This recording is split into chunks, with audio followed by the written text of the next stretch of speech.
महाभारत का युद्ध समाप्त हो चुका था।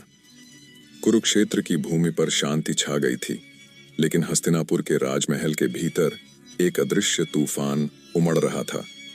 युधिष्ठिर राजा बन चुके थे, पर द्रौपदी के मन में एक गूढ़ रहस्य ने जगह बना ली थी। यह रहस्य महाभारत के युद्ध के समय से ही उसके भीतर उबल रहा था।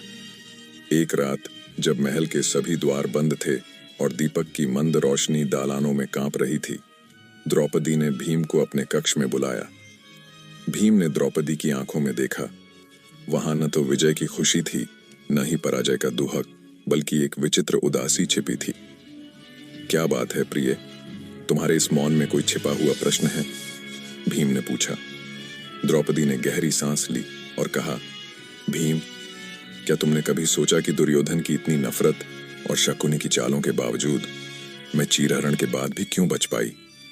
क्या कभी यह विचार आया कि भगवान कृष्ण ने मुझे क्यों और कैसे बचाया? भीम ने चौंक कर कहा, कृष्ण ने तुम्हें बचाया क्योंकि वे धर्म के रक्षक हैं, इसमें संदेह कैसा?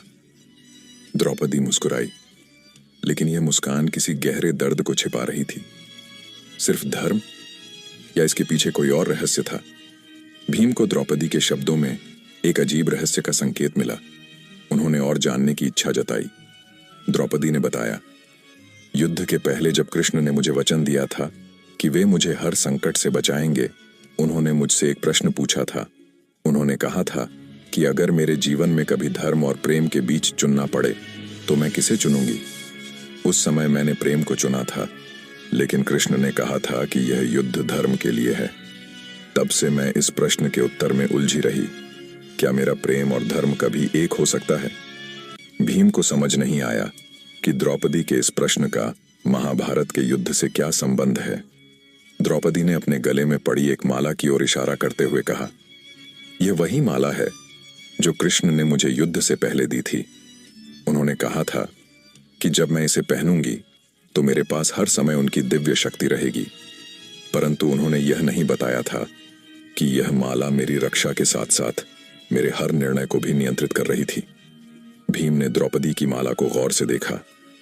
उसमें से एक अदृश्य शक्ति का आभास हो रहा था। द्रौपदी ने कहा, भीम, क्या यह माला मेरे जीवन का वरदान है या मेरा सबसे बड़ा अभिशाप? इस प्रश्न का उत्तर न भीम के पास था, न किसी और के पास। द्रौपदी का यह रहस्य एक गहरी छाया की तरह उनके जीवन का हिस्सा बना रहा। शायद महाभारत के युद्ध के बाद भी यह कथा अधूरी थी और द्रौपदी के जीवन में छिपा यह रहस्य उस अधूरे अध्याय का प्रतीक था। दोस्तों, कमेंट बॉक्स में हरे कृष्णा जरूर लिखें।